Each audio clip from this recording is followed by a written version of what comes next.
This is our discussion on psychological theory.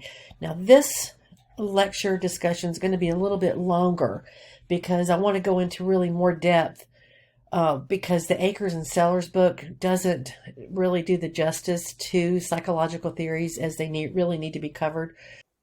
One common denominator of all the psych theories is that behavior in adulthood can be understood in terms of events and experiences from childhood. Also, that unconscious motivation needs to be taken into account really in order to understand criminal behavior. The more classical psychological theories also add that deviant behavior is essentially conscious and unconscious psychological conflict. And sorry about the noise you just heard. That's my yellow lab down here because our cat just kind of almost jumped on top of her and she jumped around a little bit. This slide shows a partial list of psychological theorists that can explain deviant and criminal behavior. You may notice that there are only male theorists. I'm going to stick with these in part really because more males commit crime than females, so it makes some sense that their explanations for male behavior have more credence. However, though, these theories may not explain female deviance to a great extent. The reason for this can be found in Carol Gilligan's work. She has made the argument that female psychological development is different from male psychological development, which really holds credence. The basic difference is that males develop at least until their 40s by standing out within their groups and peers, and girls, however, they develop through association with their groups and friends, again until their 40s. In the 40s, there is somewhat of a switch. Evidence of this is that males begin to take more of an interest in family and nurturing, and females are actually more likely to want to develop a career. This now is not a black and white issue. It doesn't happen to everyone. It's more of a continuum. But the point is that there's a shift in the way males and females develop when they reach their 40s from the way they develop psychologically and morally as children and teens and young adults. At some point, you may want to take the gender and crime class or our victimology class that really goes into these ideas more thoroughly.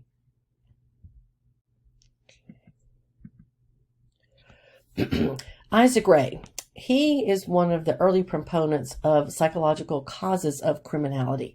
He was considered America's first forensic psychiatrist.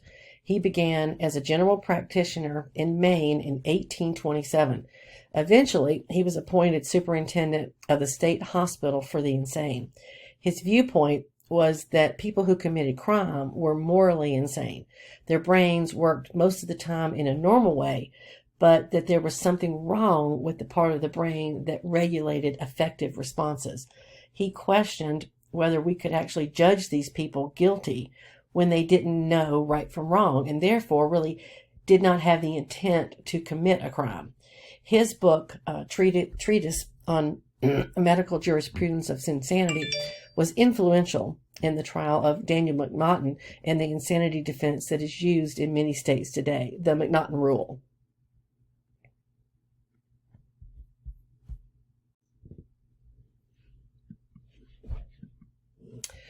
Hines, or Henry Maudsley, he is a brilliant English medical professor, and he shared some of Ray's concerns. Maudsley was Britain's foremost mental specialist and was friends with Charles Darwin and other Victorian intellectuals. In 1958, when he was 23 years old, he was appointed the medical superintendent at the Manchester Royal Lunatic Asylum. He was later appointed professor of medical jurisprudence at University College in London. His focus was the line between insanity and crime. He believed that for many persons, crime is an outlet in which their unsound tendencies are discharged. They would go mad if they were not criminals. Both Maudsley and Ray focused more on morality as it equates with insanity and crime.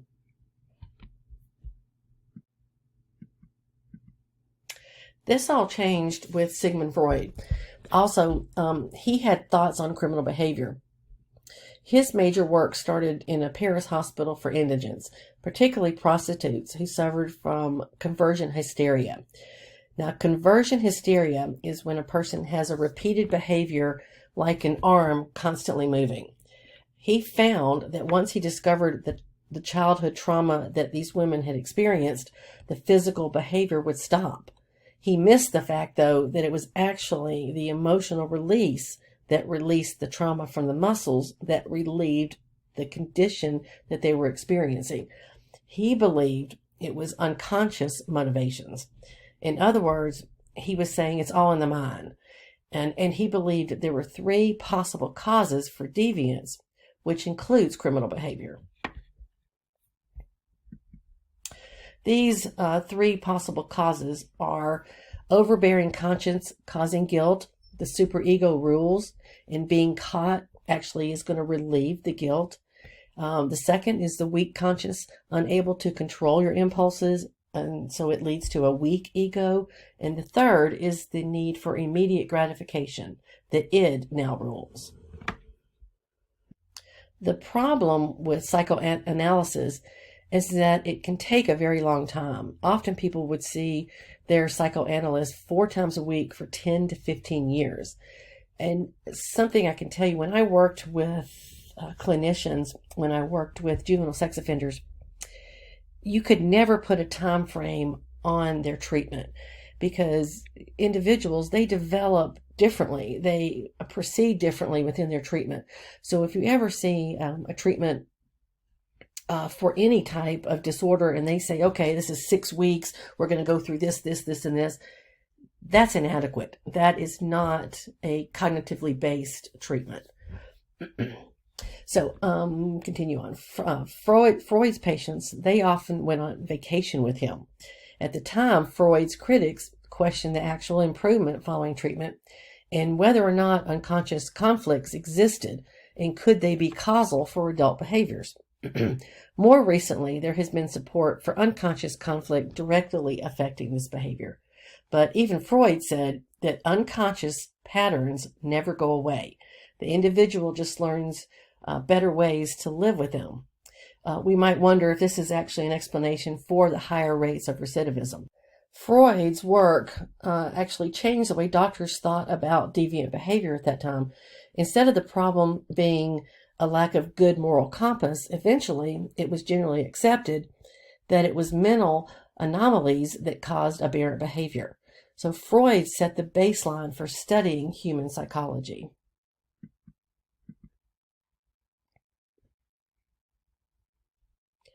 As is often the case in academic studies, there's a backlash.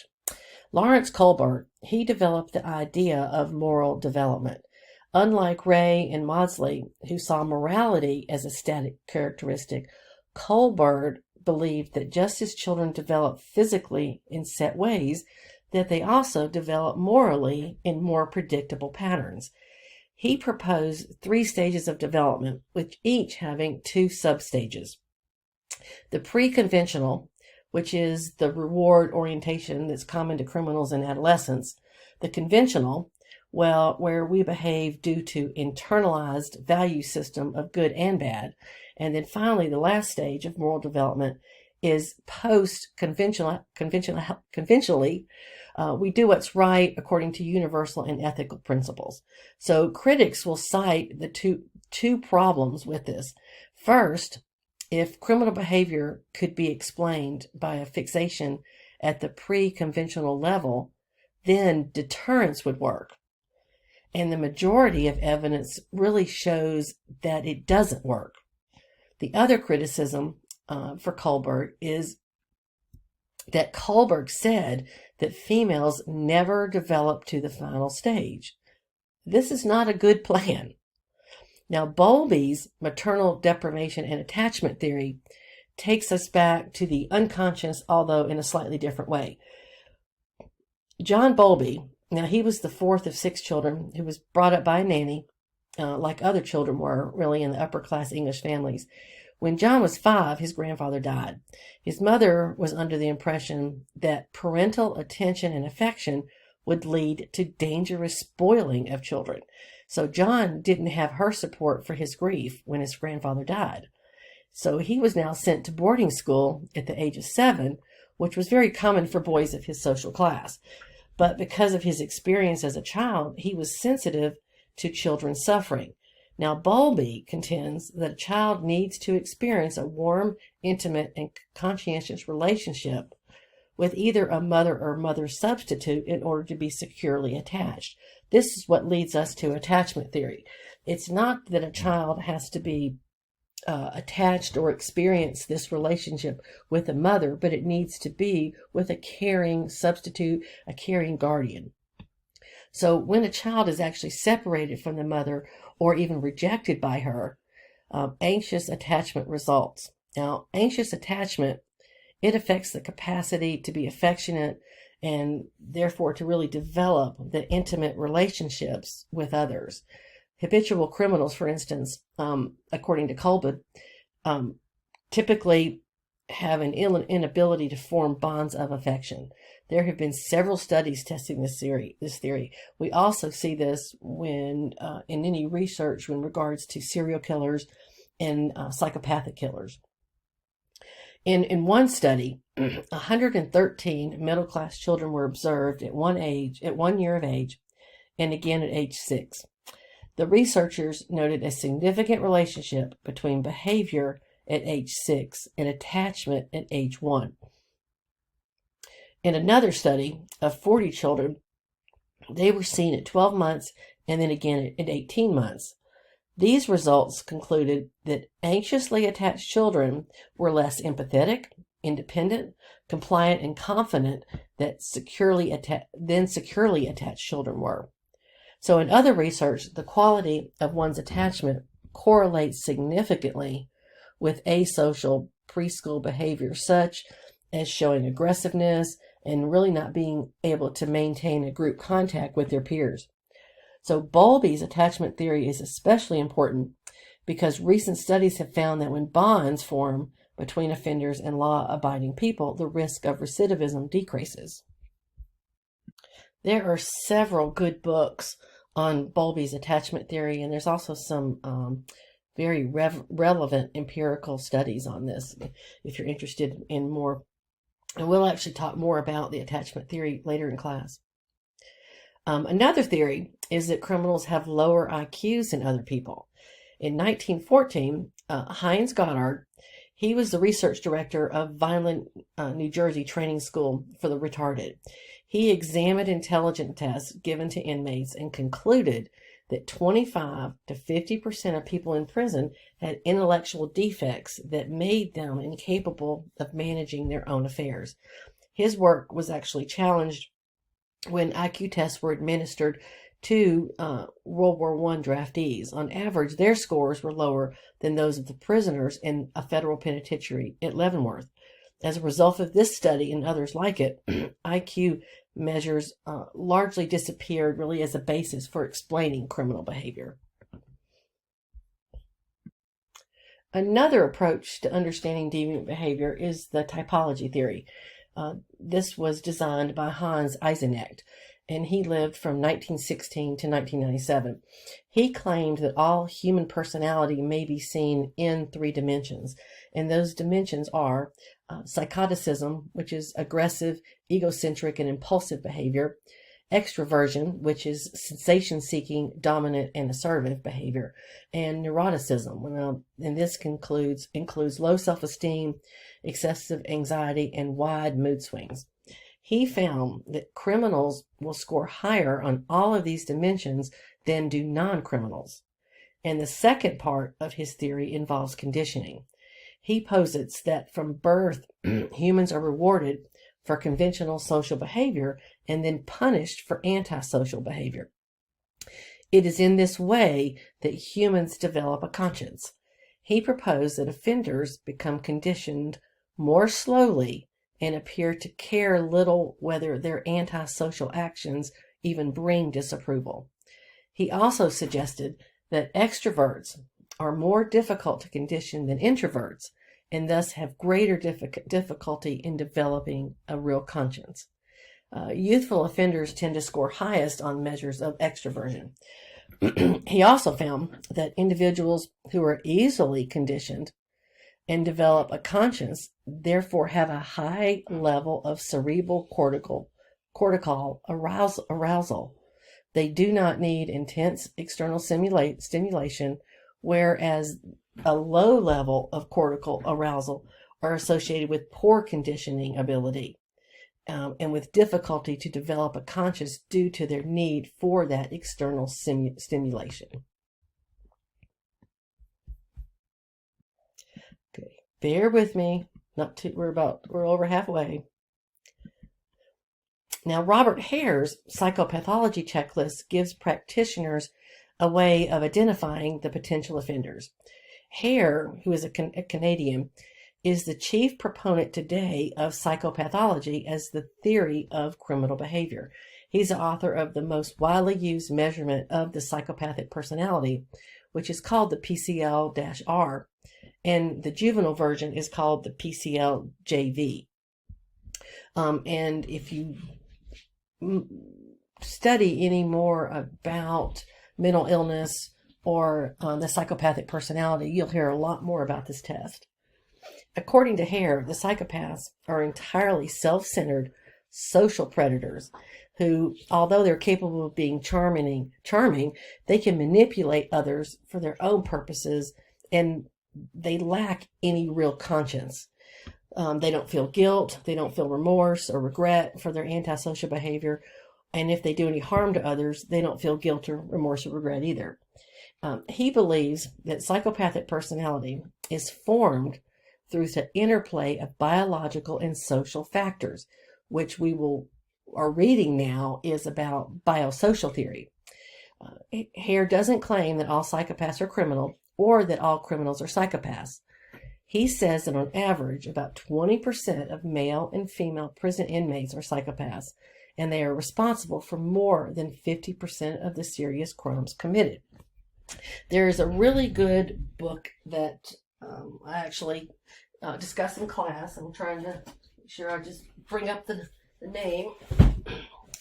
It's The Anatomy of Violence, and by Adrian Raine, that's listed for some readings. This is an excellent book that really talks about this. Also, too, let me think, I've got another, I can't remember if it's a book or a podcast, but there's a psychologist who did a lot of research. Well, it's in the Adrian Raine book. But anyway, he did research on psychopaths. And what he did was he went and did these brain scans of convicted killers, convicted serial killers. And he saw the lack of activity in the frontal lobes. And so he thought, well, I'm going to compare it to a normal person. So he did his own scan of his own brain, and it turns out they were very much alike. And he was able to conclude that he is actually a psychopath, but he's not a criminal. He's a very successful psychologist who has married with children, grew up in a very attached environment, but he himself is a psychopath. So anyway, it's just more support that just because you're diagnosed psychopath, you're not a criminal and you're not violent. And it's the same thing that Hare is saying, that not all criminals are psychopaths. Okay. There is some empirical support for his theory, but as I was saying, the problem is really twofold. The first problem is that his theory is tautological. So a person is a criminal if they have such and such trait, and if they have this trait, they are a criminal. So also the traits that he assigns to the criminal pathology are present in non-criminals and are explained better by other theories, as we will see. As you can see through this, the beginning of psychological theories included social factors. Isaac Ray, he theorized, as we talked about, that offenders were lacking in pro-social moral functioning.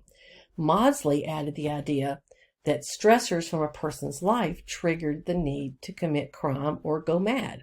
Now, Freud changed the direction of these psychological theories. He was claiming that it's all in your head. So, and his work is still evident in the way we speak about aberrant behavior. The primary factor is that Freud taught that adult behavior can be explained by childhood experiences. Now, Bowlby built on this by suggesting that when a child is separated from the mother or is rejected by her or by another identified guardian, that anxious attachment results.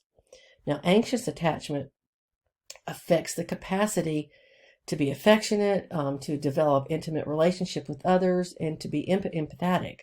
Now, habitual criminals, according to Bowlby, typically have an ability to form bonds of affection. And as I just discussed, around the same time, Lawrence Kohlberg correlated deviant behavior with underdeveloped moral development, if morality is determined by social and cultural standards.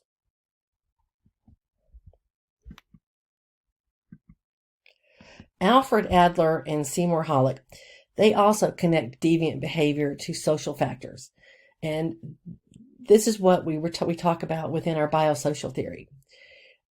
Adler argued that psychological well-being was dependent on social equality. He described 4 types or 4 ways of dealing with this inequality. First is getting or leaning types that develop a shell that separates them from social interactions that are causing them to rely on others to help them through life's difficulties. The second is avoiding types which avoid social contact in fear of rejection. The third type is the ruling dominant type that strives for power.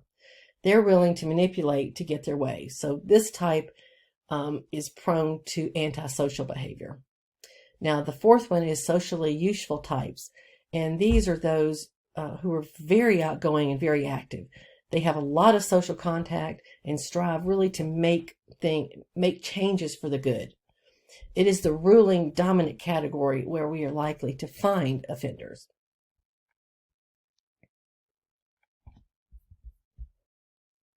This is our last theorist to talk about. I know y'all are excited. The last theorist is Seymour Halleck and his ideas of power and purpose. He suggested that turning to crime can provide otherwise disfranchised individuals with a sense of power and purpose that they are looking for. So committing crime by these individuals allows them to feel a brief taste of freedom and really a moment of autonomy. He proposed that the psychodynamics of violence must be understood in terms of the manner in which given individuals adapt to varying environmental situations. And the components of his theory are alloplastic adaptation, and this is changing to one's environment, and autoplastic adaptation, which is adjusting resulting from changes within the individual. Now, Halleck suggests that stress may lead to aggression towards others and towards oneself, depending on the type of adaptation that they have. There are, of course, other theories who also contribute to our understanding of psychological theory and our understanding of why people commit deviant and sometimes criminal acts. However, the ones in this lecture cover the basics. I know you don't want me to add more theorists to the psychological portion. So the theories that I've now talked about are really those based on body types and emotional types. The theories that are based on body types do not seem to really differentiate prosocial from antisocial types.